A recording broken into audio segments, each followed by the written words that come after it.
കന്നിക്കൂറിൽ വരുന്ന നക്ഷത്രങ്ങൾ ഉത്രത്തിൻ്റെ രണ്ടാമത്തെ മുക്കാൽ, അത്തം, ചിത്തിരയുടെ അര.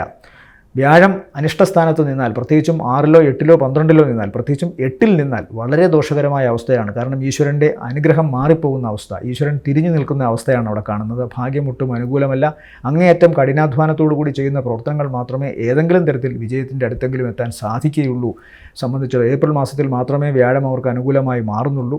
എന്നാലും മറ്റു ഗ്രഹങ്ങളുടെ സ്വാധീനം കൊണ്ട് ഒരു പരിധിവരെ പിടിച്ചു നിൽക്കാൻ സാധിക്കും ഇവർക്ക്. 5-ാം ഭാവത്തിൽ സഞ്ചരിക്കുന്ന ശുക്രനും പ്രത്യേകിച്ച് ആഴ്ചയുടെ അവസാനത്തോടു കൂടി ബുധനുമെല്ലാം വിദ്യാഭ്യാസ സംബന്ധമായ കാര്യങ്ങളിൽ ഗുണം നൽകും. ഉത്തരത്തെ സംബന്ധിച്ചിടത്തോളം, കന്നിക്കൂറിനെ സംബന്ധിച്ചിടത്തോളം ആണെങ്കിൽ 4-ലാണ് ബുധൻ്റെ സഞ്ചാരം. ഇപ്പോൾ 4-ാം ഭാവത്തിൽ ബുധൻ്റെ സഞ്ചാരം ഇവർക്ക് വിദ്യാഭ്യാസ സംബന്ധമായ കാര്യങ്ങളിൽ ദോഷമൊന്നും വരുത്തില്ല.